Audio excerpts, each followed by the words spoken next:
that shaped a lot of who I am now because I read into things. The good thing is that Trent, being an artist, respects the artist's point of view. He happens to be the only person in the music industry that I trust. And I think rock bands are out of fashion generally, these days. I don't give a shit. It all becomes one thing where we can kind of make sense. It's therapy. It's also a way of trying to come to terms with a world that makes less sense, it seems, as the days go on. I listened to Pink Floyd The Wall 1,000,000 times and reading everything I could into, detecting there were certain lyrics that weren't on the album that were in the liner notes. But that kind of blank canvas allowed me to read into it what I wanted it to be to me. The other thing about this show is that almost nothing about it is premeditated. I mean, it was put together really fast. We just spent all our effort and actually working on the music that we really want to play. And it's that kind of show. I mean, the dynamic of it is really, in a way, masculine, and it's really stripped down. This is what it is. You may not like it. That's fine. You don't need...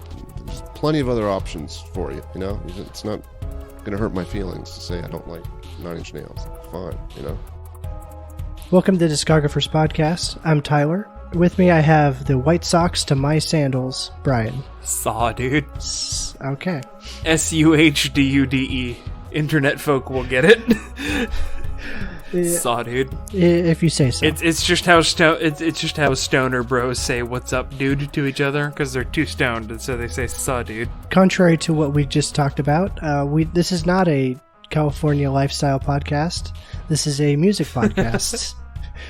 Brian, what are we going to be talking about this episode? This month we're going to be talking about the conclusion of last month's episode, The Right Side of the Fragile, the second disc of The Fragile. My favorite Nine Inch Nails album.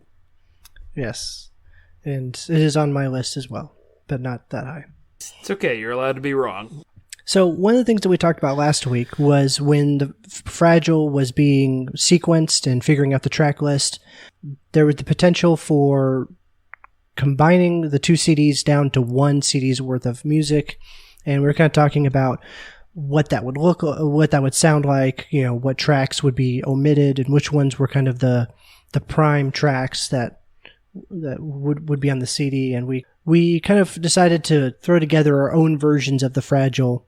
So, Brian, what's on your one CD version of the Fragile? All right, so I'm double checking my count here to make sure I followed the rules because we wanted to cap it at 12 tracks, so it's a standard release. Yeah, everything is in order. So I'm finding that mine leans a little bit left heavy. So I would start with The Day the World Went Away, and then go from that directly into The Wretched. Okay, so it pains me. Skipping the Frail. Yeah, it pains me to do that, but in terms of the narrative, it seems unnecessary. So, we're in this together. The Fragile, just like you imagined. No, you don't. And then I've skipped over La Mer here, directly to Great Below, because Into the Void is basically a version of La Mer with higher energy and lyrics. Okay. So, after Great Below would be Into the Void.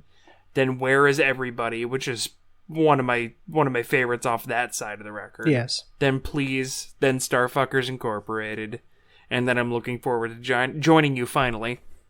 And that would be how I would close it out, like resolved but not, Yeah. So based on that, it seems like you're doing a lot more of the louder rock songs, kind of keeping the album in your face. I think in my brain what I was going for was the most with teethiest version of the Fragile, if that makes sense. All right. And if you don't know, are familiar with Nine Inch Nails and the next album that we'll be talking about, the With Teeth, that's what Brian's talking about, and you'll hear about that next month. But for mine, my goal was to really just take what the existing Fragile and all the beats that you hit and just condense them down. Like, it's probably not a very unique way of I wasn't trying to restructure it or change the narrative. I was just more going, I've got these 2 CDs worth of stuff and cramming it down into one and trying to keep a similar tone through the whole listening. So I also started with The Day the World Went Away. I kept The Frail, went to The Wretched, kind of kept that little trilogy of songs together. And then I jumped around. I jumped around to Where's Everybody, and then hit We're in This Together Now. Into the Void. The mark has been made to where so basically at this point we start mellowing out a little bit. Like we've had those rock in your face songs, and then we start to mellow out with The Mark Has Been Made. Then I'm looking forward to joining you finally. And then Even Deeper, and then I do the La Mer Great Below duo to kind of really bring things down, and then I finish with Ripe with Decay, just like the album proper. Yes. Okay, so you did something there that I didn't think to do, which was to manipulate the order. I was simply looking at deletions. Yeah, I started that with that and got down to my 12 because I knew I wanted these, or I thought that these 12 were important songs, and then I shifted some things around. But really, for the most part, it's mostly the same. But there's a few swaps that I made. Yeah, mine was definitely based on keeping the linearity exactly the same. Linearity, is that a word? Somebody tell us in the comments. It is now. It is now. But just to keep the progression the same, but simply skip over stuff that I felt was superlative or didn't reinforce the story as much. Yeah, definitely. Or at least the vibe. But now I want to go back and rethink it now that I know that rearranging the order is an option. I feel like the entire world has just opened up to me. I changed the game for you, Brian. Dude, straight messed me up, bro. All right, and then so the last track listing that I have is one from one of our listeners. Snap! Who sent this in? Timothy from Facebook.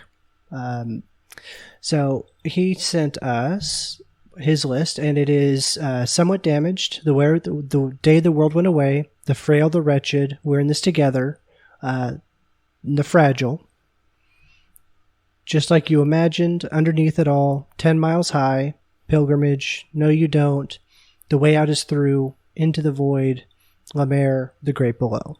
Interesting. Okay, so he also played with the order. So it seems like I'm the least imaginative one of the three of us. So now, am I crazy, or did he go past 12 tracks there? I did not count. 1, 2, 3, 4, 5, 6, 7, 8, 9, 10, 11, 12, 13, 14, 15. Sorry, Timothy. You went over disqualified. Disqualified. So thank you for playing. All the guests of the Discographers Podcast are set up in the Hyatt Suites. Is the Hyatt Regency in Tulsa, Oklahoma. You will find in your bathroom a small gift basket containing some condoms and a coupon for the local Chinese restaurant. Going over our self-imposed limit aside, the first half of the Fragile is very much the same as the released version. Yes. And then the second half left was heavy in very much the same way mine was, except he went even heavier, and he kept the Fragile in there, which makes me happy. Yeah, that is one thing about my version of The Fragile, is that it does not contain the song The Fragile, which I'm okay with. Maybe in my alternate universe it got renamed to something else. The name of the album could be called The Mark Has Been Made or something. I don't know. Well, I mean, the Fragile was never a song you particularly cared for anyway. So, I mean, why would it make your list? That's fine. Yeah, I felt like I didn't need to keep it onto my list just because it was the same title as the album. Yeah, I mean, not every album needs a self-titled track. The Beatles' White album didn't have a song called White.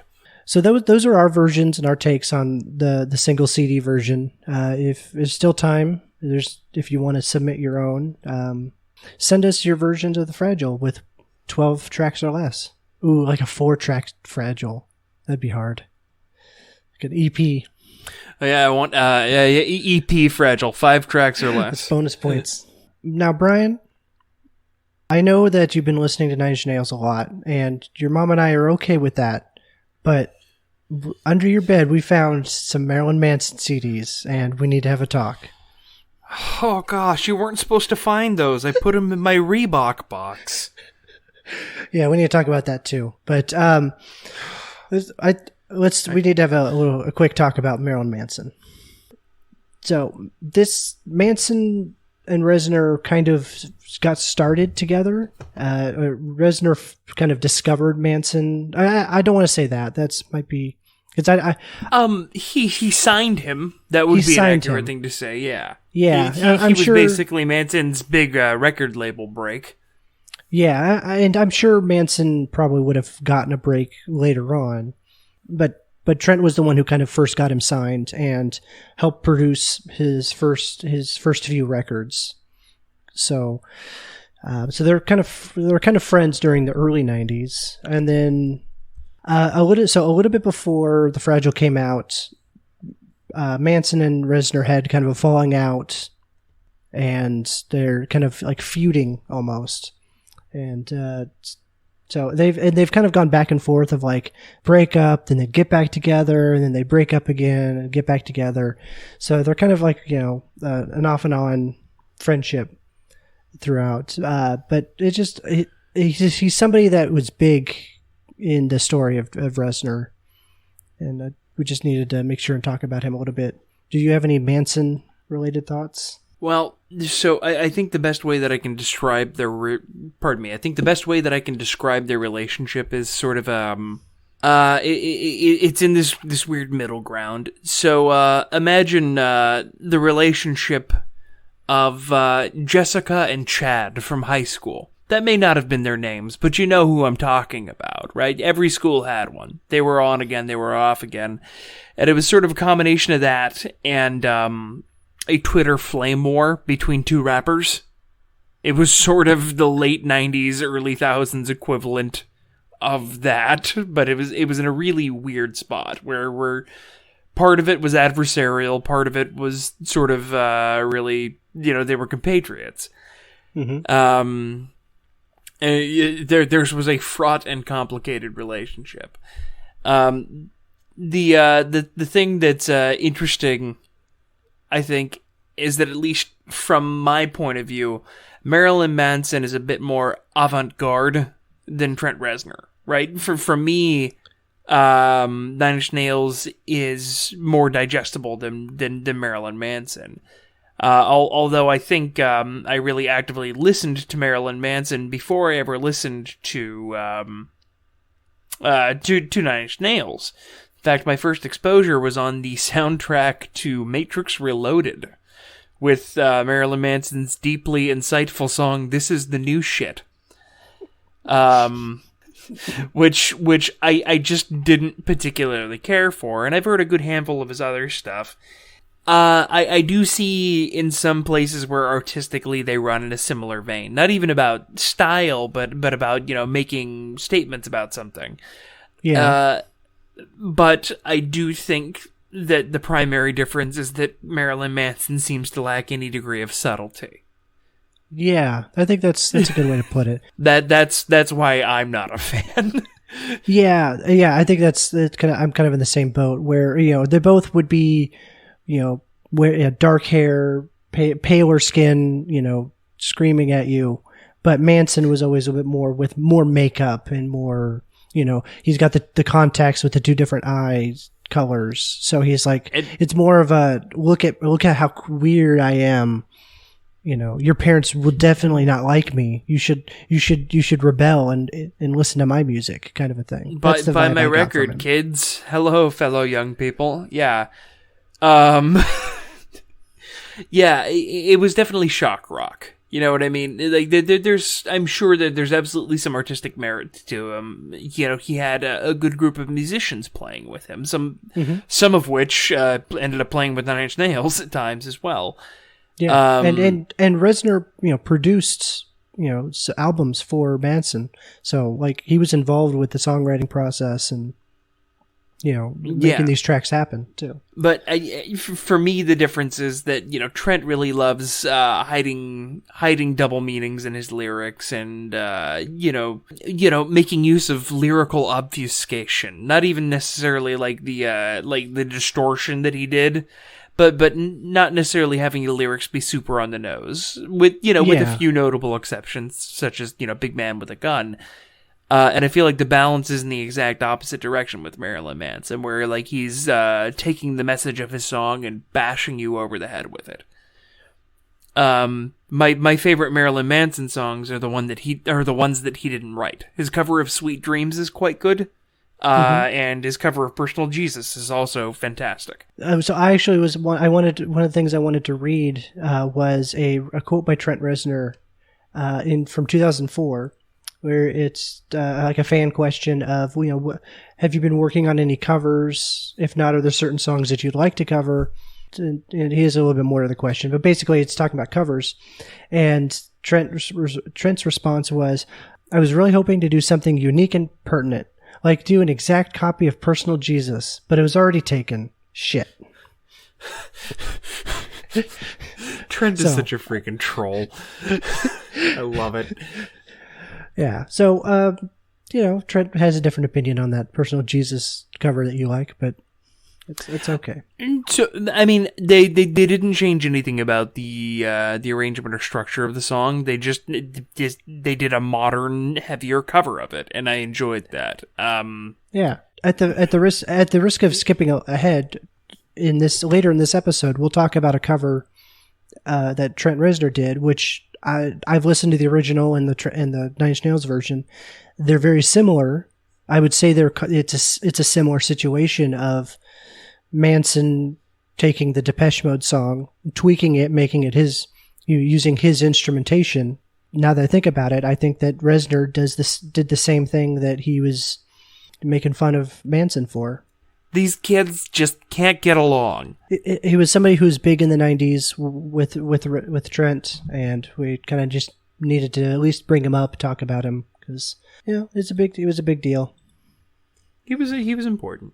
Well, now let's go ahead and get into the meat of the episode, and we're going to start off with Tyler explaining the historical context of The Right Side of the Fragile.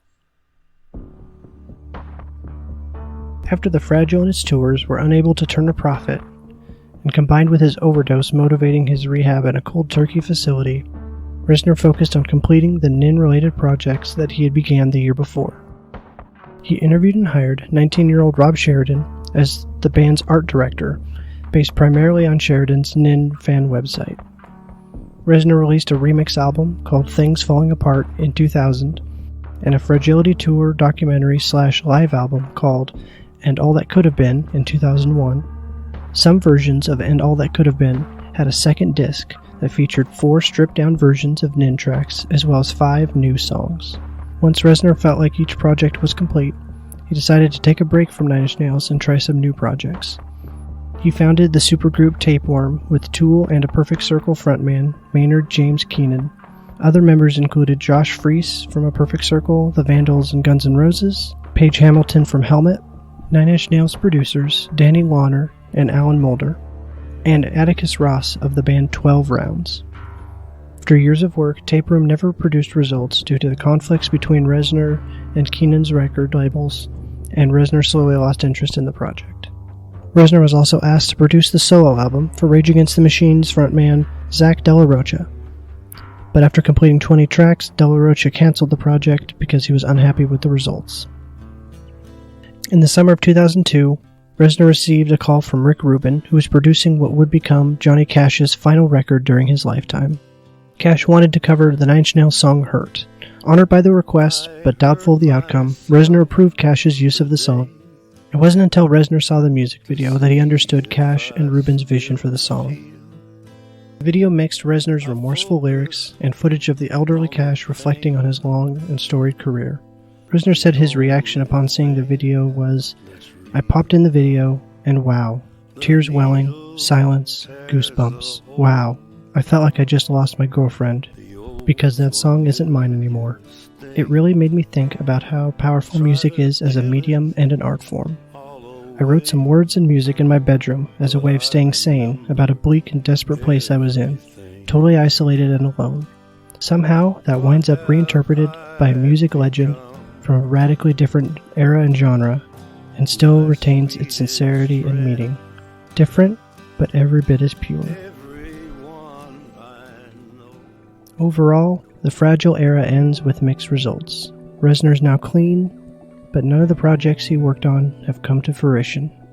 To make things worse, John Malm, who was Reznor's manager and Nothing Records partner, revealed that Reznor was almost out of money, with $400,000 left in the bank. Malm also presented Reznor with a bill asking for $3 million in payment. This caused Reznor to check the contracts himself and discovered inconsistencies with Malm's reporting. Malm was suing to collect the money that he claimed he was owed. Reznor countered, claiming that Malm had been holding back earnings. Reznor won the suit and was awarded $2.95 million. Malm was fired and Nothing Records folded in 2004, being absorbed into Nothing's parent company, Interscope Records. At some point after getting clean, Reznor reached out to David Bowie and thanked him for pointing him in the right direction. I reluctantly went backstage, feeling weird and ashamed, like, hey, I'm that guy that puked on the rug, and again I was met with warmth and grace and love. I started to say, hey, listen, I've been clean for... and I don't even think I finished that sentence. I got a big hug, and he said, I knew you'd do that. I knew you'd come out of that. It was another very important moment in my life. Next time, Nine Inch Nails will return with a new album, but can the now sober Reznor reclaim everything he had lost along the way? Let's talk about intervals in more depth this time. In Western music, each of the distances between any two notes in an octave have a different name. Giving these intervals names makes it easier to discuss them without necessarily talking about the exact note names. For instance, it's simpler to say a minor sixth rather than the distance between a C and an A. So, as I've said before, an octave is divided up into 12 notes, and the smallest distance is between any two of those that are right next to each other. So, from 1 to 2, or 2 to 3, or 3 to 4. And that distance is known as a minor second. It's also commonly referred to as a half step. Again, on the piano, 1 key up. On a guitar, 1 fret up or down.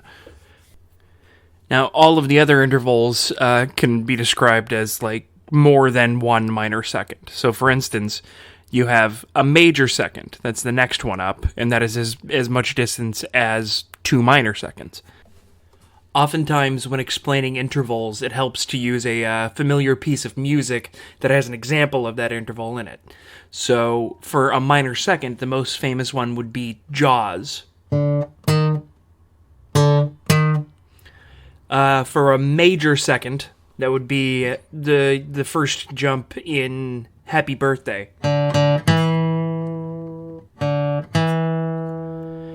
Next is the minor third, and a good example of that would be the beginning of Greensleeves, or What Child Is This?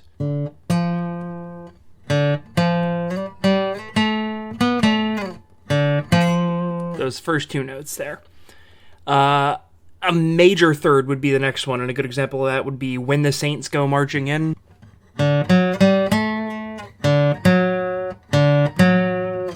Next is a perfect fourth, oftentimes just referred to as a fourth. A good example of that would be the Bridal March.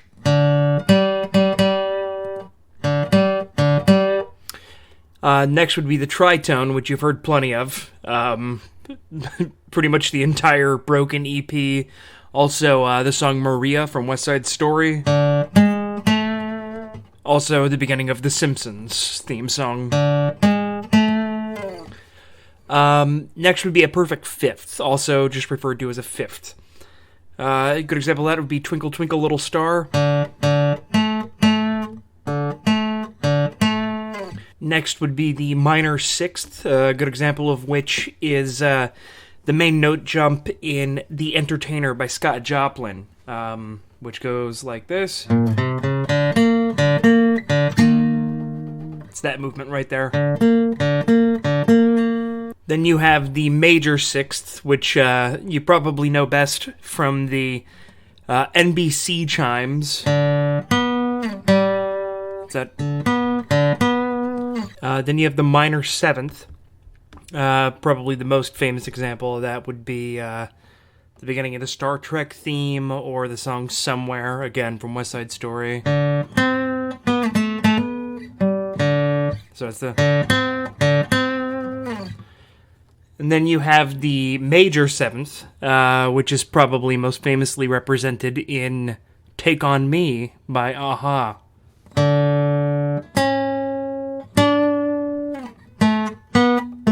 So that... And then you have an octave. Same note, just 12 up. So... the point in bringing all that up is that it actually makes it easier to discuss some of the key changes and stuff that happens over the course of this half of the album. So with all that being said, let's go ahead and dig in. This half of the album begins with a gentle, patient intro, which grows steadily over the course of 3 minutes, adding heavily syncopated drums and synth, layers of droning guitar and seething synth pads and whispered vocals. It eventually gives way to a truly epic moment of rock theatrics.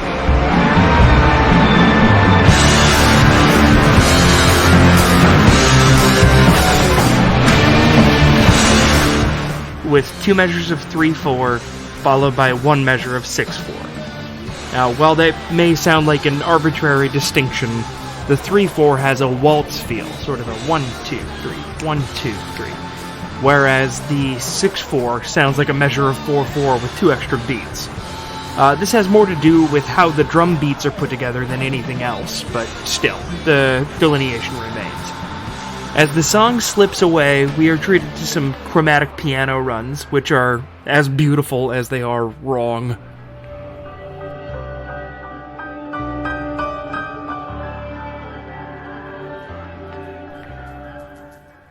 Next up is Into the Void. This song is a direct sequel to La Mer, sharing drum structures and a number of melodic elements, most of which have been moved to different instruments. For instance, the piano riff from La Mer is now played on a xylophone.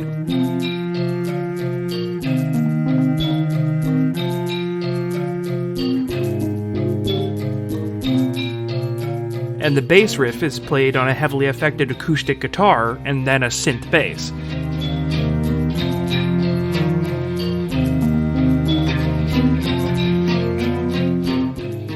The end of this song features vocals that evoke the same organ-like sound that featured on a lot of the left side of the album.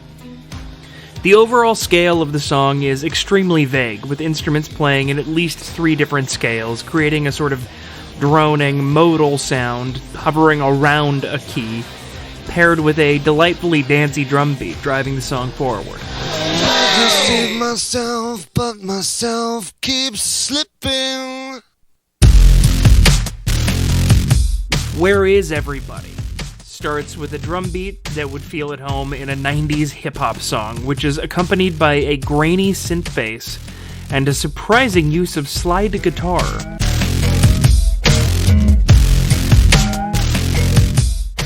The slide guitar seems to have 2 different melodies happening at once, one with a high pitch and one with a low pitch. This has to do with how the guitar was recorded. When one uses a slide on a guitar, there are sounds that resonate on both sides of the slide. Usually the microphone is placed on the guitar in such a way as to only pick up the sound in front of the slide. Here, they intentionally placed the mic to catch both sides, just for the unpredictable, imperfect effect. The choruses feature what I think is a guitar and synthesizer playing in unison. Their tones are so close, it is honestly hard to tell which is which.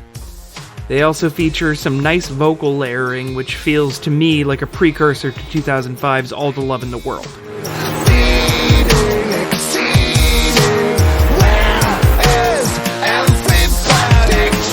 The bridge and outro feature messily affected guitar parts, and it's mostly major for 3 measures, but then minor for 1.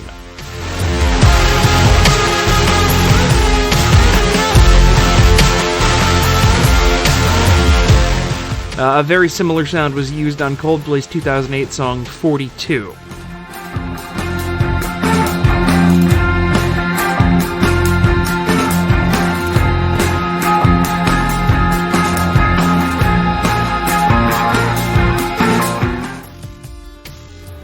The song gives way to a staticky outro, which leads into "The Mark Has Been Made."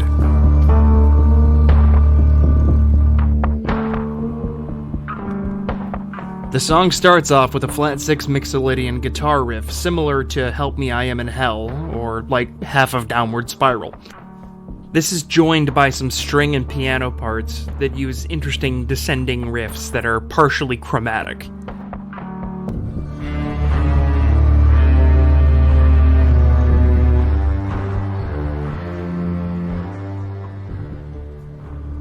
Then, the strong beat arrives after a thin guitar interlude. The guitar here actually has a similar structure to the riff from Muse's Supermassive Black Hole, with a low note followed by the minor third note, but an octave up.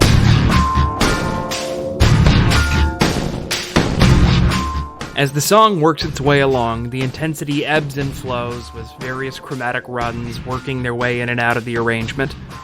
It's a very atmospheric instrumental interlude. Next we have Please. This is a great one with a fun syncopated drum beat and guitar parts which sound an awful lot like they're being played back in reverse. The real treat in this song comes from the chorus when he changes to the least likely key. For reference, when artists implement a key change, there are some moves that are just more likely than others. The most common thing is to go up a minor second, as in just about every pop song ever. Next most common would be going to a key which shares a lot of notes with the original key, usually going to the 4th or the 5th. For example, changing from C to F or C to G. Less common still is parallel modulation, where you go from a major key, such as A major, to the minor version of the key, like A minor. And you actually just heard him do this with the guitar part in Where Is Everybody?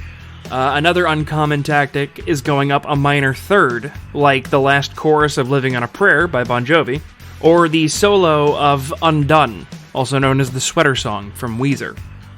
Now, Trent does something deeply more uncommon here by changing the key up a tritone. People just don't do this, mainly because in practice it is very, very difficult, and Trent does it in one of the most difficult ways possible. He sings in the new key right when the key change lands, giving him no time to hear the new key and establish the audible context of the new scale. He just goes for it, and it's trickier than you'd think.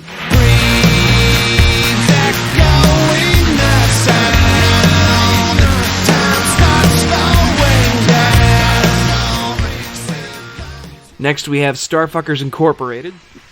This song makes heavy use of a stutter effect on the vocals, meant to deliver an overly produced, inauthentic feel. My God, sits in the back of the limousine.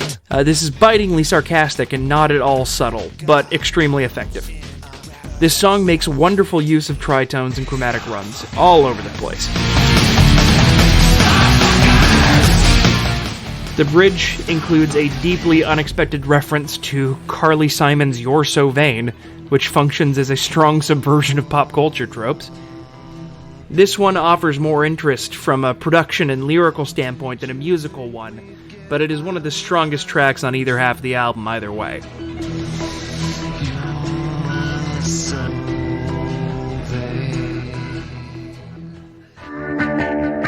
The most electronic track on either half of the album is Complication. The song is in a Mixolydian scale at a breakneck tempo. It follows the loop-based structure of most electronic or techno music from the era, focusing around a synth riff that begins shortly after the droning guitar intro.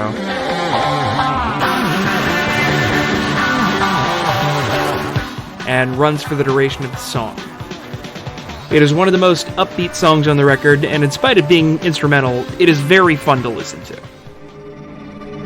The next track, I'm looking forward to joining you finally, should be cheesier than it is. The percussion is less than subtle, along with the lyrics, but somehow it still feels honest in the context of the album. This track is saved by the simplicity of its choruses and the intensity of its outro. The most dramatic vocals are hidden behind a low-pass filter that is applied perfectly.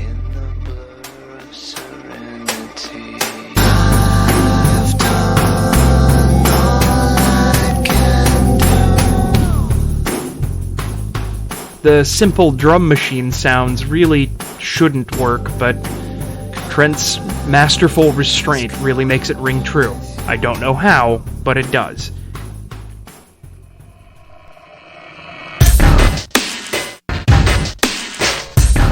Moving on to Big Come Down. This song revolves around a deeply unbalanced Lydian scale, and Trent's powerful application of falsetto vocals. Falsetto being where you sing a note without it resonating in your chest. It often allows male singers to use higher notes than they could normally. So the difference in sound would be if I were to sing something in full voice, ah! And then if I was to do it in falsetto, ah! And that's less of a question of volume and more about where in my body the air is being pushed from. So Trent does that in this particular song, and it lends a vulnerability to the track that is previously unparalleled in a Nine Inch Nails release. This is followed up by a bridge and outro that are surprisingly distorted even by Nin standards, even though it is in sort of a subtle way.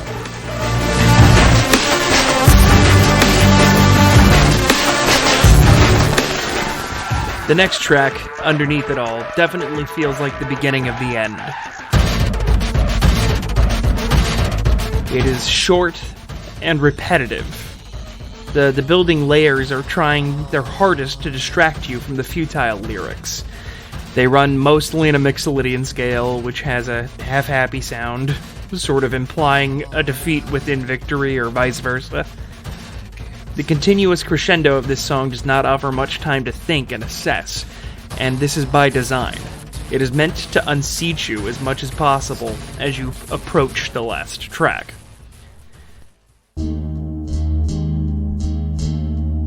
And that last track is called Ripe. On most mediums, this track is extended with an extra section called With Decay. This song, more than any other on the album, is driven by bass guitar, which becomes more evident as the song progresses. The track eventually plays itself out with two guitars feeding back, combined with a riff borrowed from Big Come Down. For my money, this half of the album does not have as many winning songs as the left half. But that being said, I feel like it perfectly completes the first half. It sort of fills in the plot holes and ties up the loose ends. This album requires you to listen to both halves for the full effect. Now, my reasons for this being my favorite Nin release are more heavily weighted on the left side, but it would not be complete otherwise. This half goes the distance, completes the loose narrative structure, and drives us home. I fucking love this record. Next month, we will dig into my first Nine Inch Nails record, and I cannot wait to bring you down that spiral with me. See you next time.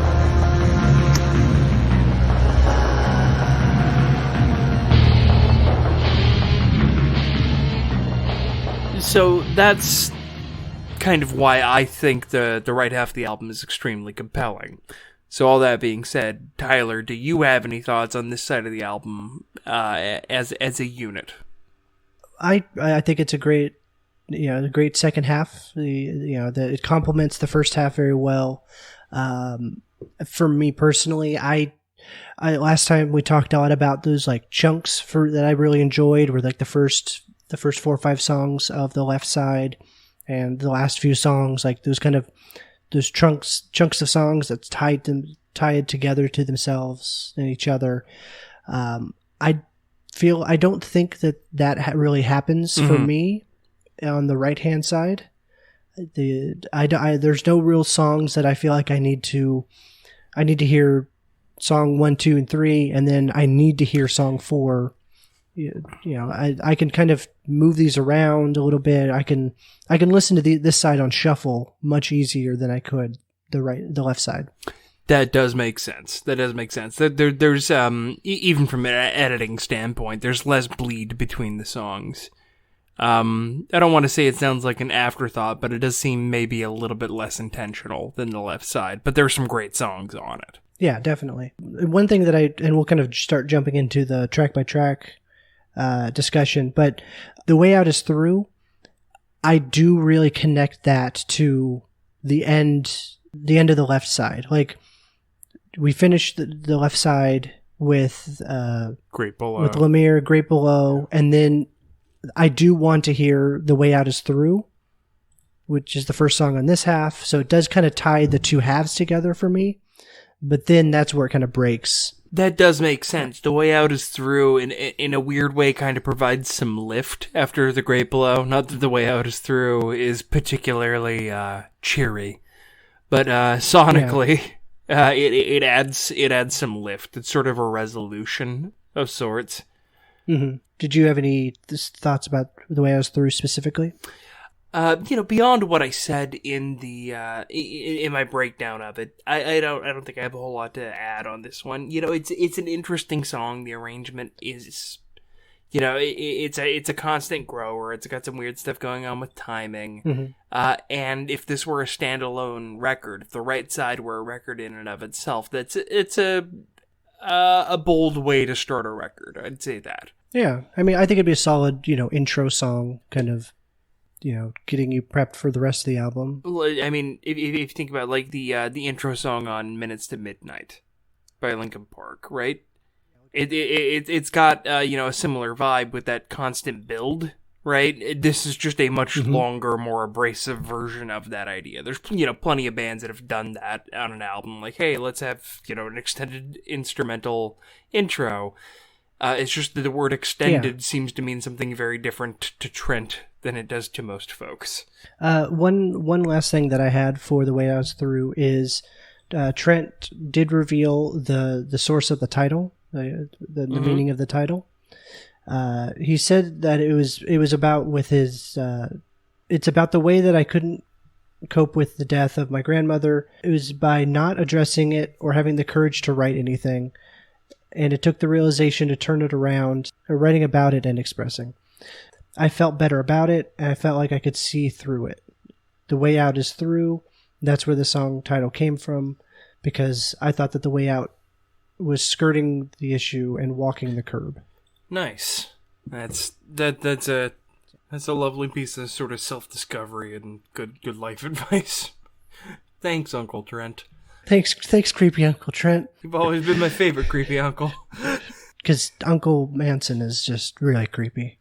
He's too creepy. He's my least favorite creepy uncle. He's the creepy uncle that you wouldn't let babysit your kids.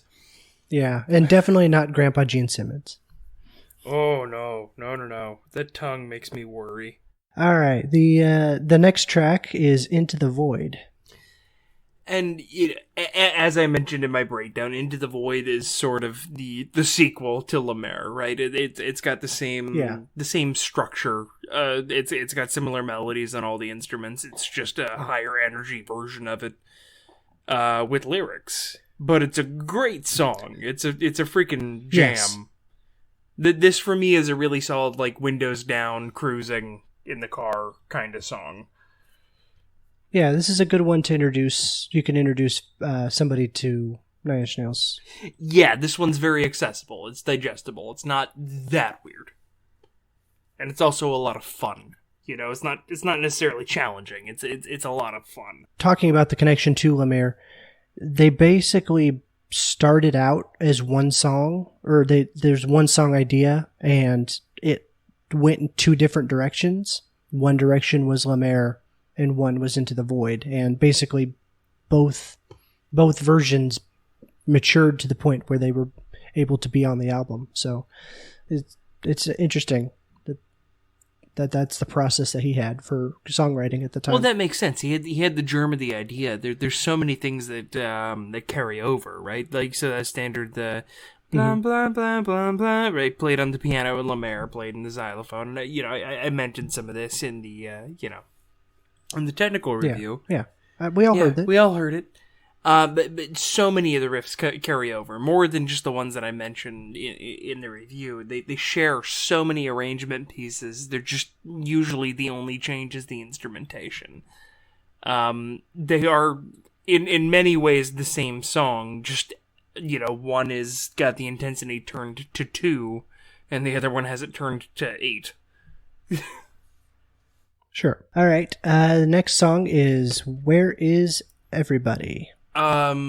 This one for me is really indicative of where the band's sound will go in the future. There are a lot of things he did here that sort of are echoed later on. Nothing really specific, but just in terms of general tonality. It's the way he balances the guitars and the synthesizers. It sounds like a more modern Nin track than it actually is. This is Trent's version of rapping, almost. I don't really know what to call it. Yeah, I mean, only in the verses. We haven't heard him do something this close to rapping since, Down in It. Literally 10 years before this. Yeah, so it's something that he kind of picks up every once in a while, but he does this from time to time. Well, we all go through phases. Yeah. For some reason, I've always liked the line, "Is everything speeding up or am I slowing down?" That was a cool little. Yeah, and I think that's that's sort of a trademark for when Trent gets a little rappy, which we will see it in future albums, right? Where it's a relatively simple piece of wordplay, but the context lends it a little bit more gravity, like everything that it's surrounded by. You know what I mean? Yeah. Like it has more gravity than maybe the words on their own should, simply because of the way he delivers them and the production around them. It's it's a good line. It's very, very memorable. That's honestly one of the only lyrics I remember other than just the choruses from this one. One other little reference that I want to bring up. A lot of people talk about this, the Where's Everybody is also the title of a Twilight Zone episode. And I don't know, it could be an homage to Twilight Zone, it could just be a coincidence, but in this episode, Rod Serling has his little monologues at the beginning and end of the episode. One of the monologues in that episode, Where's Everybody? It doesn't really connect to the song itself, but it just, in general, gave me a very Nin feel. Imagine this in Rod Serling's voice, and not mine. The barrier of loneliness, the palpable, desperate need of the human animal to be with his fellow man. Up there in the vastness of space, in the void that is sky, up there is an enemy known as isolation. It sits there in the stars waiting with patience of eons, forever waiting. In the Twilight Zone. Yeah, no, that's very Nin. And the funny thing is that's one of the few episodes of original Twilight Zone that I've seen. Think about my dad, the box set of that more than a decade ago for Christmas, and I remember watching that episode, and it was bleak. And now I kind of want to do one of those FMV things, or where you cut the song up to clips from the episode. Oh yeah, that'd be interesting. I don't think it really has a connection to the episode, but it's just a kind of a cool line that I stumbled across. Yeah, absolutely. Nice bit of prose for sure. All right, next we have The Mark Has Been Made. It's it's a song. So anyway, please. Oh, Brian, no. I mean, The Mark Has Been Made is much better than what. I have a habit of doing that when it's an instrumental track. I'm sorry. No, The Mark Has Been Made is gorgeous. There are at least 2 other songs on this album, on this half of the album, that I would call just a song and move on from. It's a cool. It's a nice build up. This is another one that I really like playing loud through sound system, even though like I said, there's no lyrics to it. It kind of just like You Imagine. It's another one where it covers a really good spectrum. It's just it's a damn good song. Yeah, definitely. It doesn't need words. And especially the version, the live version that is on the live album, and All That Could Have Been, I think I enjoy that version better than I do the album version, and that's a rare thing for me. I mean, because at that point it's more of a jam situation, right? You know, you try to imagine dark, twisted Lynyrd Skynyrd. You know? So right after the mark has been made, the next song on the vinyl version is 10 Miles High. This is the first song that was omitted from the CD version. So this is a song that I know Trent was a big fan of, and kind of sad that had to be omitted because of time on the CD. But I'm kind of okay with it not being there on the CD. It's cool that we have it, but it's just I don't feel like it does very much for it. It doesn't do anything for me, Brian. That doesn't touch you in the right ways. Yeah, it doesn't rustle my jimmies. Is that what you said? Rustle my jimmies. Yes. All right, now we can move on to Please if you want, Brian. So as you know, at this point, I talked for way too long about this song. Yeah. I like it. It makes me feel tingly and fizzy. Brian, one thing I did notice in your supposed essay on the Fragile is you did not talk about the track that's only on the cassette version, and that is the it's plus symbol appendage. Plus appendage. And Tyler, yes. I didn't mention this one because I'm sticking to the canonical CD release, but you being the historian you are, please enlighten me, as I am a piece of plebeian scum. Callback. Callback. I mean, there's really not much to say. It's a little bit of a extra thing that they had. They had some space to fill on the cassette that they didn't have on the other versions, and so it's just kind of just the ending to Please. Just it never be enough, over and over again, never be enough to fill me up. Kind of just taking that ending of Please and just stretching it out a little bit longer for an extra 2 minutes and 40 seconds. And I'm assuming the dynamic level changes around that and so on and so forth. It gets a little louder, a little quieter. Yeah. Yeah. For as little of a song that the appendage contributes, I still like it more than 10 Miles High and New Flash. Ooh. But that's my problem. Burn. So we do get a variation on appendage on the instrumentals that came out 20 years later than the Fragile, but I still would like to hear. I would still like to have a version that was not ripped from a cassette tape. Yeah. So next we have Starfuckers Incorporated. Now, did Trent start a company? Like, is this a service that he provides to the stars, or is this for is this the Uber of groupies? So honestly, my favorite thing about this as a title is that he took the time to actually look up how a business which has been incorporated actually writes out their name. It's a comma followed by a space, then INC period. He actually did it correctly, and I salute him for attention to detail.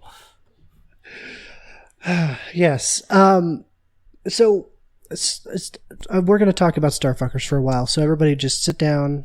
Take off your pants, grab a nice whatever you like to drink, and get patient. A lot of Nine Inch Nails fans do not like Starfuckers, just as as a song. I really enjoy it. I love this song. I love this fucking song. I will admit that it sounds. I don't know if the Fragile is the right place to release it, but I think it's a really good song. So I think if these songs came out in the era of vinyl, and this sort of language were allowed in that era, that this would have made a really good A-side, B-side with Perfect Drug. I like to listen to Starfuckers and Perfect Drug together. Yeah, that's a good. I hadn't thought about that combo, but that's a solid combination. So apparently, Starfucker was the original title of the Rolling Stones song "Star Star." Yes, and I think it kind of. I'm not familiar with that song specifically, but I'm assuming it. Pardon me. As it turns out, I have the lyrics to Star Star in front of me. It says, "Honey, honey, call me on the telephone. I know you're moving out to Hollywood with your can of tasty foam. All those beat-up friends of mine, they got you in their books. The lead guitars and movie stars got their tongues beneath your hood. Yeah, you're a starfucker, starfucker, starfucker, starfucker, star. Yeah, a starfucker, starfucker, starfucker, starfucker, star." So, poetry. It's okay. So it seems like the Starfucker is an established brand, an established thing, and Trent Reznor really just took it and turned it into a legitimate business. Absolutely. So one of the things in the lyrics is kind of interesting is the Trent kind of lifts the Carly Simon "You're So Vain" lyrics towards the end. Yeah, he sort of takes them and puts a bit of a perverse twist on them. Yeah. This song is funny because the lyrical content is stuck a few decades behind, but the production is a decade or two ahead. There's so many good little visuals that the song gives you. As crazy and inappropriate as it is, I think it's a fun song. The music video for it is really interesting for me. It basically starts out with Reznor and a leggy blonde in a limo, and they show up at an old carnival, and there's all these like visuals of like photographers with old timey cameras and people like holding up posters on the side of the road, like fans, but they're of the posters are pre and post plastic surgery. Yeah. Pamela Anderson, and then like the groupies that are holding them are like are old ladies. They actually, when they get to the carnival, there's like it's a one-armed carnival manager guy, and he's like trying to get them to leave, and then they throw a big wad of money at him, and then all of a sudden he's like, "All right, let's play all the games," and so they're playing all the carnival games, and they're throwing like baseballs at plates with the faces of Marilyn Manson, Fred Durst, Michael Stipe, Gene Simmons, and other people on them. They're doing like there's a ring toss, but instead of rings, it's their CDs, CD cases, and instead of some kind of target, there's a toilet bowl. So they're like tossing CDs into a toilet bowl, and the CDs that they're throwing are there's a Downward Spiral CD in there. There's a couple of Manson CDs. They throw more balls at busts of Trent Reznor and Billy Corgan, so he's poking fun at himself. They're running around with a video camera that's because it's dark outside, It's in the night vision mode. It's kind of like a old 90s porn, celebrity porn tape. Absolutely. Not naming names. Personal. One of the last things they do is they stop at the dunk tank, and there's a overweight Courtney Love lookalike. Sitting above the tank of water, and the water is labeled waste. Trent dunks her, and the carnival manager gives him a MTV Music Video Award for his victory. Oh God! It's just a lot of like poking at like at least 90s celebrities, but I mean, if you think about it though, like.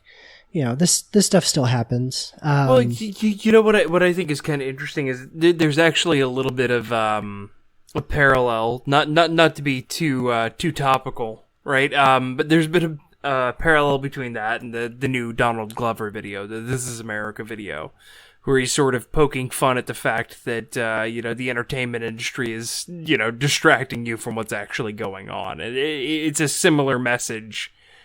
Yeah. And I feel like, if I remember right, Trent Reznor actually had some really positive things to say about that video on the Twitters. But I feel like that there is at least some spiritual similarity there. Well, obviously, This Is America deals a little bit more with some racially charged issues and whatnot. It's kind of drawing some attention to how much bullshit is involved in the entertainment industry, and I feel like they're akin. Yeah, in that definitely. way, for sure. I also saw a little bit of a parallel in like modern YouTube stars where they're like filming themselves, and it's like, oh, either it's a prank video or some of the more controversial stuff. Kind of those parallels of modern day. People get outraged over what's going on. YouTube quote stars. Quote stars.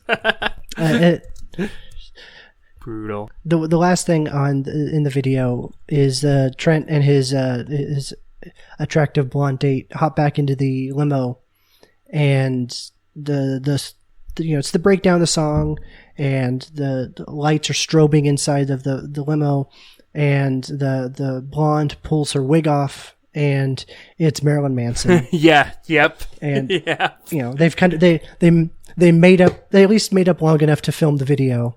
But it's like, oh, surprise! It's Manson underneath. There's a couple of live videos of Marilyn Manson showing up to do that song with Trent live, and I'm like, okay, these guys are fine with each other. Just maybe sometimes they can't stand each other, depending on the moment. Yeah, and I definitely respect Manson more for being, there's some obvious jabs at Manson in the video and the song itself, and he's, he was willing to be there and poke fun at himself, and the same with Trent, obviously, because he wrote the song, but I respect more both of them more because of this song. Yeah, it gave him a chance to bury the hatchet pretty damn well. Of course, they resurfaced it at some points, but... Do we want to move on to the next song? Complication. Complication is far and away the most electronic track on this record. Sometimes in this sort of general era, when Trent gets electronic, it kind of brings to mind some other electronic acts of the day, such as, Crystal Method and all that. That kind of stuff. The soundtrack set of that day, Andy Hunter, stuff like that. The next song on the vinyl, the definitive vinyl version, Brian. Oh snap! Is The New Flesh, and it actually made it to the definitive. Yeah. The reissue from 2017. I really need to listen to that song again. I've said it a few times before. It's a song. So anyway, the next track is I'm Looking Forward to Joining You, finally. So this one is dedicated in the notes to, it's dedicated to Trent Reznor's maternal grandmother, she's the one who passed away.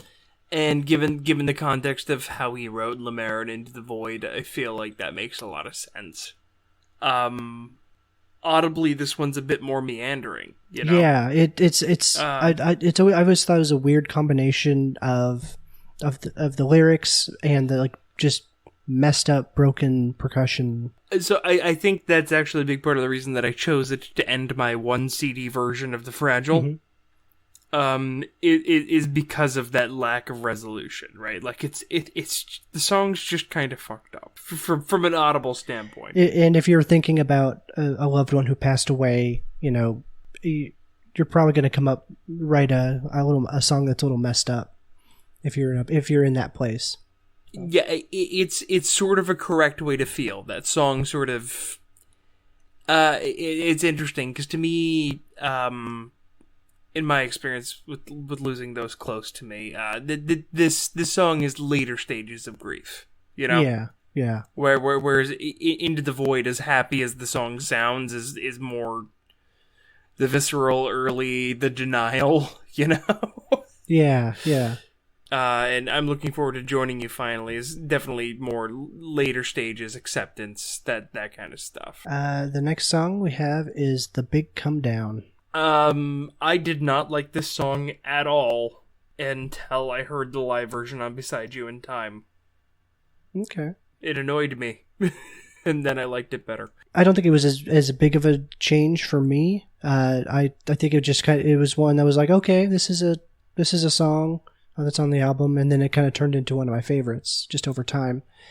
Yeah. I think what it was is it went from being a song that I would happily skip because of how weird that guitar riff was. Yeah.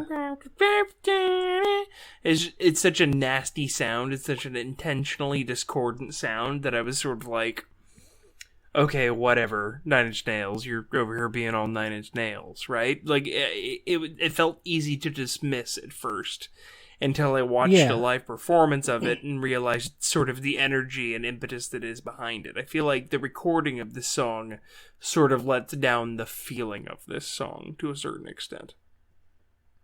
Yeah, and what I think one of my favorite parts about it is that it's actually about the game Tetris. For real? No. You son of a bitch. There's a game I play. Try to make myself okay. Tried so hard to make the pieces all fit. Smash it apart just for the fuck of it. You gotta get back to the bottom. No, wait, I think you're actually right. I know you're fucking with me, but what else is this really about? I mean, we've all played Tetris. I mean, there's a hate that burns within. The most desperate place I ever have been. Too real, Tyler. The closer I get, the worse it becomes. The song is good. Oh my god, that just messed up my entire opinion of the song. Alright, so anyway, underneath it all, it's the penultimate track. Yeah, I think this is kind of getting us, we're in that cool down. Yeah. Cool down mode. Like, the end is coming. Get ready for it. There's not much that I have to say about it. There's lyrics in it, but it almost feels like an instrumental. Yeah. So underneath it all, it doesn't have a whole lot of lyrics. It's sort of cyclical and repetitive, and it's a grower, but it is it is engaging in its own way, right? It is fun to listen to, and some of the samples in this song form the bones, like the primary structure of some of the remixes on Things Falling Apart.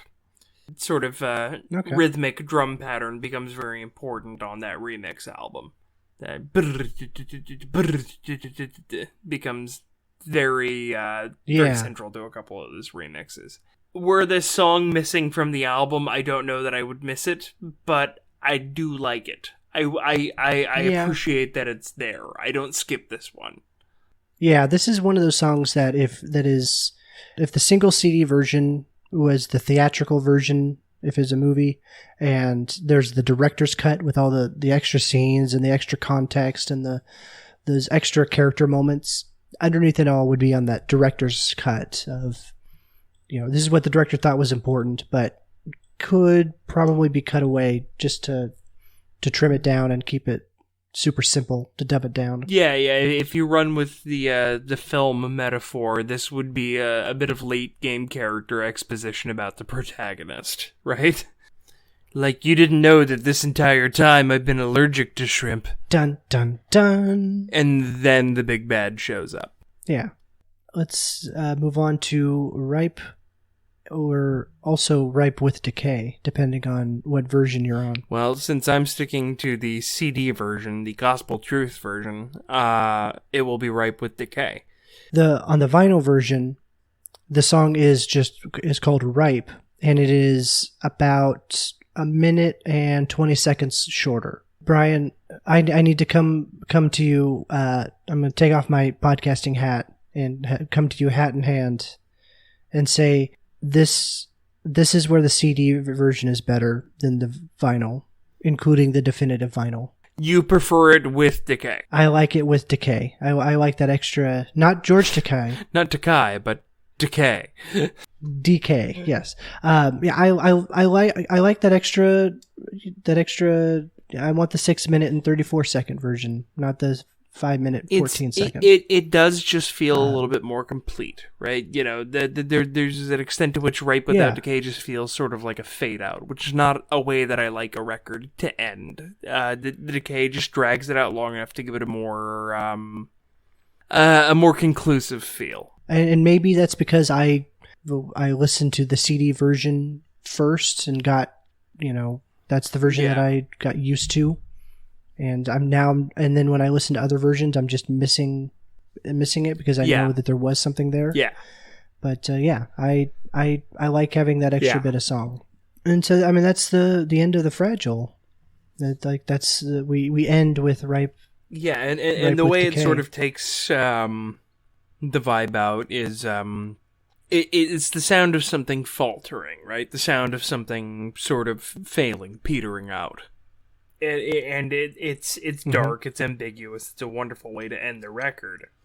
So all of that being said, Tyler, now that we've been through both halves, and I've asked you this question twice, do you feel in any way substantially different about the Fragile as a whole than you do about either the left or right sides?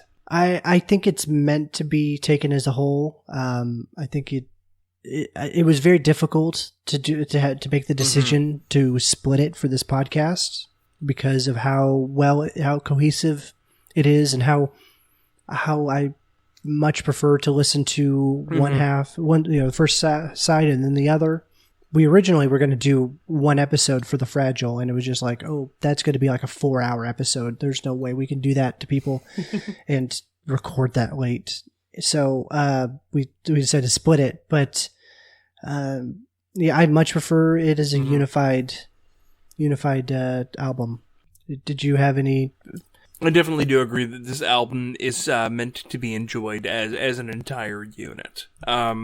I don't feel like either side of this record would on its own be a front runner, right? But the amount of balance and variety that it provides as a 2-disc album is probably the reason that it is my favorite Nine Inch Nails record.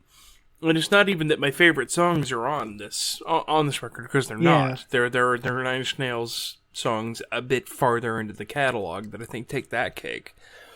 But just the sheer depth and breadth of this record, from a stylistic, subject matter, performance, production standpoint, really make this my favorite one. And I will stand by that, and I'm not making an objective statement of this is the best one. I'm making a subjective statement of this is the one that speaks to me the most. And I think based on some of the things that Trent Reznor has said,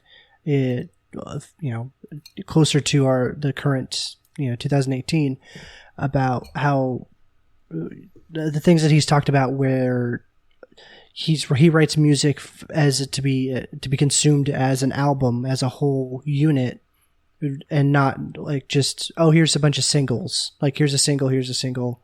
I don't think he's offended by someone listening to albums and stuff on shuffle, but when he's writing and creating the music, he's looking for that big picture journey. And the Downward Spiral definitely has that journey, and the Fragile is kind of like, all right, here's the, if it was a video game and that's level 4, and then level 5 is the Fragile, like it's the next step up. We're going to take these things that you learned in the last one and make them a little harder. Like I don't think it would be a good idea to introduce the Fragile to somebody as their first album. You kind of need to prime them a little bit on something else before you're jumping into this. No, I don't recall if I said this last time or not, but I feel like this would actually be a toss-up between this and Pretty Hate Machine for worst first album to introduce someone to this band with. Yeah, I think I would agree with you if someone tried to introduce me to the band that way. I know a lot of people really like Pretty Hate Machine as an introduction album, but I think a lot of people, most people agree that the Fragile is one of those, you show them some other things, get them used to it, let them get used to the water temperature, and then throw the Fragile at them. Yeah. And the reason I say not Pretty Hate Machine is because because you hate Pretty Hate Machine and you think it's a terrible album. Well, send all your hate mail too. Brian at 123 in Newtown, USA. No. Just because the album being 30 years old nearly at this point, it sounds dated, right? And it's one of those things that you have to step back and appreciate. Yeah, definitely. I definitely agree with that about the sound of Pretty Hate Machine. Yeah. All right. So, before we completely close the door on the Fragile, there's a few other little things that came out post the Fragile. The Fragile had its own remix album that we've referenced a few times called Things Falling Apart. So it's a remix album. It's got 10 songs on it, and 3 of them are remixes of Starfuckers. By that you mean to say that this album is 30% Starfuckers? Yes. So it has remixes. There's a song that was written for the Fragile and just couldn't find, they didn't have a place for it when they were sequencing things. So it is a B-side, unreleased track, whatever you want to label it. And then there is a cover of Gary Newman's Metal. Slipping Away, which is that kind of a remix. It's basically an early version of Into the Void. That they played with it and it went another direction, like it went into the Void direction that we listened to. There was the Lemire stem that went off that direction, and then I guess there's this third Slipping Away version, and then the that B-side song, the Great Collapse, just another good little song that I kind of wish. I know that the Fragile is long enough as it is, but the Great Collapse, I think, is a solid song and shouldn't be discounted. Yeah, that's one that shouldn't necessarily be mentioned in the same breath as 10 Miles High and New Flesh. I think Great Collapse is a stronger piece of songwriting, at least in some at least to some extent. Yeah. There we go. We get a remix of The Wretched, which I always forget about this remix, and then I listen to it, and I'm like, oh, this is such a good remix of a song that I love. We get the first of 3 Starfuckers. So, yeah, I talked about how much I love the original version of the song. None of the remixes really do it for me. I'm always skipping. Maybe there's too many Starfucker remixes that I'm just skipping through them because I'm hearing it too many times, or maybe they're just not up to the quality that I'm expecting. But I'm always skipping through these 3 remixes when I listen to it. Yeah, I think part of it is that the remixes take a little bit more of a reverent approach to the song, whereas what makes Starfuckers a good song in the first place is that it's got its tongue at least a little bit in its cheek. Yeah, and the remixes really don't. Yeah, I think that makes sense. We get a remix of The Frail, which is kind of just broken down, it really just sounds like broken pieces of things. Yeah, it's an interesting song. I don't want to call it bad or anything. It's just an interesting way to do a song. It's a good little remix, and I enjoy listening to it. It's another one where I'm like, oh yeah, I forgot about this remix and how good it is. It's a solid little song. And then next we get the Metal cover. And like I said, I've listened to the original one by Gary Newman, and this is from 1979. So his version does sound a little dated, and the Nine Inch Nails version is a little more up to date. So, but it does sound very similar to the original one. Yeah, there's that whole speck of dust versus plank of wood thing. After that we get 10 Miles High, which it's a remix, but there's only minor changes to it. So this is one of the closest versions we get to the actual original recording. Yeah, I think this is. I feel like they put this on this CD, on this remix CD, so that if you just bought the CD version of The Fragile, and then you went and bought the CD of Things Falling Apart, this is like Trent's way of getting it in there. Like, listen to 10 Miles High, please. Like, I really like this song. Nobody else liked it, but I like it, so I'm putting it on this remix album. Buy my records. I'm correct. And then finally we top it off with the final remix of Starfuckers. Yeah, it's a good little remix album that I forget about it for a while, and then I'll pull it up in iTunes and listen through it like in order and skipping the Starfuckers. And I'm always a little surprised. Oh yeah, I forgot about that. Yeah, it's a solid little remix album. Yeah, this is this is one that I feel like is a little bit easier to listen to than some of the other remix heavy releases, like that had like a whole single or like even Closer to God. To be completely honest, this one's an easier listen for me. Yeah, yeah, I think so. But it's also a little bit less engaging, right? This one's a little bit. It demands less of your attention. The second release that came out right after The Fragile that we want to talk about here is And All That Could Have Been, which is a live performance, like a DVD, CD. We're not going to go in depth with it track by track at all, but it's just for me, it's a really solid live album in general. It's my second favorite live album from Nin. Yeah, maybe mine. I think mine too. This came out in the Fragile era, so they do showcase a lot of the Fragile songs. In it, this is, the mark has been, I mentioned the mark has been made. I really like the version that's on this. The version that they play of Sin from way back in those early literally days. 10 years before this song. Of 9 Inch Nails. Yeah.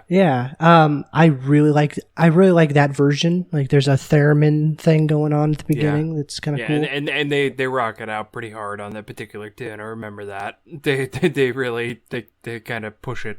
It's great. The third thing that we want to talk about is on the deluxe edition of And All That Could Have Been is a little CD that was called Still. And it's basically stripped down. There's a lot of stripped down versions of previous Nin songs, some new songs, and then one kind of unreleased song that was written for The Fragile.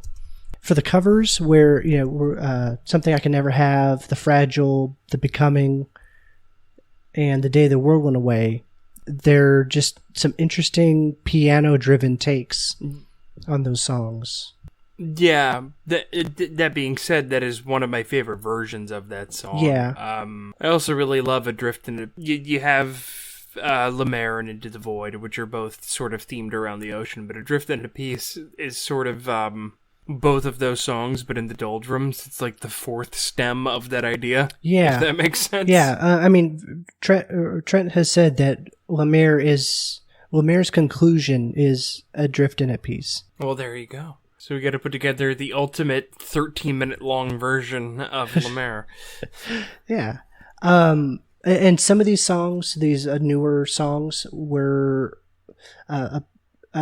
Trent submitted songs for the movie for the soundtrack of the movie 1 Hour Photo, and so these were kind of rejected themes. I assume Adrift and at Peace was written for The Fragile and not necessarily 1 Hour Photo, but some of these other ones were probably written for 1 Hour Photo. Mm-hmm. So it's kind of the first baby step into writing songs for a film score. Yeah. It's a cool little thing. Like The Becoming is, one of those weird, kind of more abrasive songs from the Downward Spiral, and doing it in a piano-driven format is really interesting, and it's a cool way of doing the song. Mm-hmm. If you get through with The Fragile and you want just a little bit more, I definitely listen to Still. It's a fan favorite. It's a really cool, quiet, mellow for the most part, thing to put on. So there's this one other song that it's called And All That Could Have Been, and I don't know if it's like a demo and then maybe Trent was going to come back to it and revamp some of the sounds, or if this was if there's a unreleased album version that he has somewhere and then this is like his acoustic take on it, or kind of where this song kind of lands. But it's an interesting song.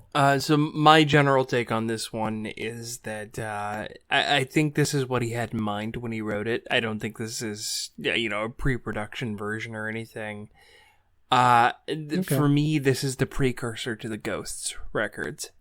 I feel like this is the first time that he kind of nuzzles his way into a sound like that, where it's that sort of muted but still dark. Yeah, I playing with those tones. Yeah, it's an interesting precursor, interesting show of what's to come. Yeah, check it out. It's it still is a really good conclusion to the Fragile. I feel like just as a general note, I feel like it's worth mentioning that this is one of the most prolific periods for Nine Inch Nails. Coming after the long absence that it did. It seems like he just had stores and stores of material ready to go, and he just couldn't help but release more. He'd spent so much time. Yeah. I mean, there's online fans have always been. There's always been talk of like the lost or unreleased Fragile songs. Nobody ever talks about. Wouldn't it be really cool if there were more Downward Spiral songs or more Broken songs? Like, I don't think that we have there are those songs existing.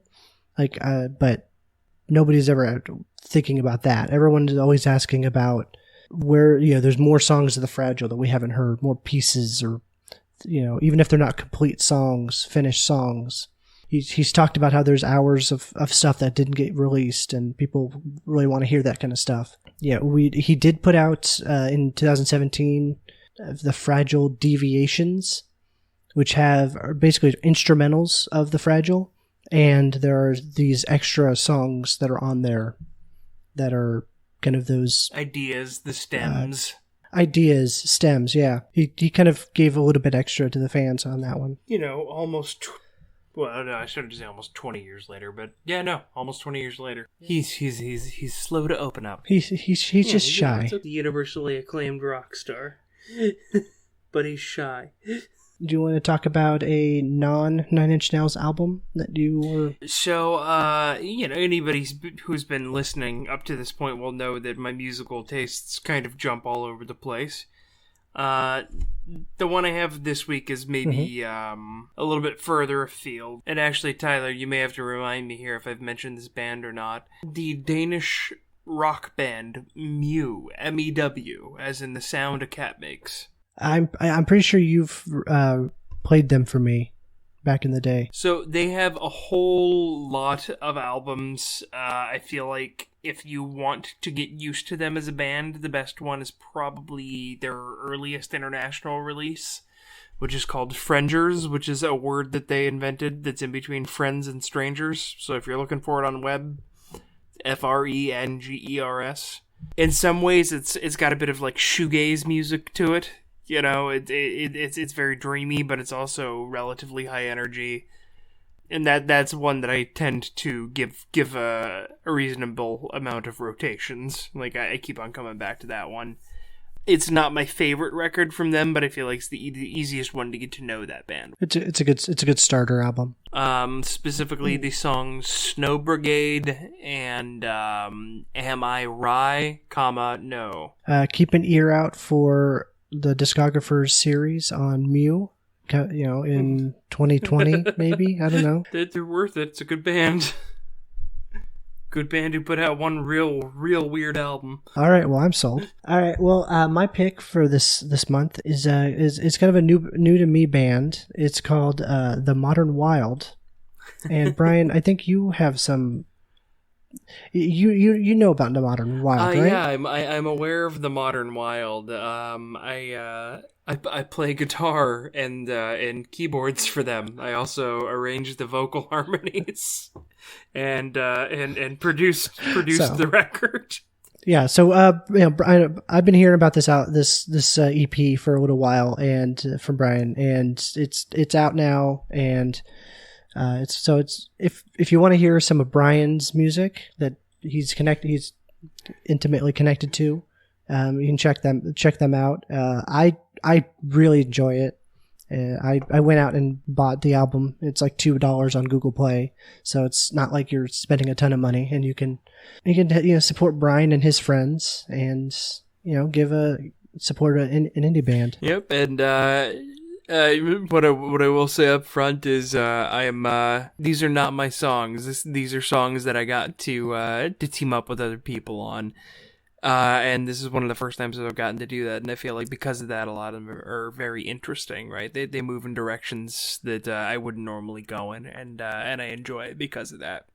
And I do want to say, Brian didn't know I was going to make that. No, I started blushing. He didn't put a gun, knife, shiv.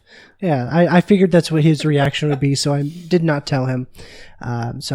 This is my actual opinion, genuine opinion that I enjoy that EP. Well, thank you very much. We worked our asses off. If you want to send us your one CD versions of The Fragile, we'd love to hear it. If you have any thoughts on previous Nine Inch Nails albums or albums from Nine Inch Nails that are coming up, we'll be talking about With Teeth next month, which is a personal favorite for both Brian and I. We'd love to hear your comments and thoughts. Our email is discographers@gmail.com. We're Facebook /discographers, Twitter, discographerpod, and no one has jumped on that Lunchables tier on our Patreon yet. So if you want to get a very unique one-time Patreon reward and help support us, there are some cool things that we'd like to do, because we are on SoundCloud, and SoundCloud has a hard limit on the free tier of amount of time that we can upload episodes. So because our episodes are a little bit longer than a lot of other podcasts, I have to, when we put up a new podcast on SoundCloud, I have to remove one of our previous episodes. So it'd be really cool if we could have like a little bit of we'd be able to pay for a premium version of SoundCloud, and we could keep all of our episodes up there, because I know SoundCloud is a big place for people like to listen. That'd be really cool. Patreon would be a way that we would be able to make that happen, and then just be able to support us for the hard to mediocre work that we do. There we go. And I'm actually going to go ahead and see if we can sweeten the deal on that Lunchable tier this week, or this month. So last time we said it was going to be me doing a bad a cappella cover of a song, and we posited that maybe it'd be something from Ghosts, whilst Tyler was eating a pizza Lunchable. What we're going to go ahead and do this time to sweeten the deal is I'm going to say that at this point I will do a bad a cappella cover of Africa by Toto to accompany Tyler enjoying a sumptuous Lunchable. Check out the Modern Wild. Their website is themodernwildmusic.com. And we're on like all of the social medias. Thanks for spending some time with us.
She said, do you mean it? I'll take you where you wanna go.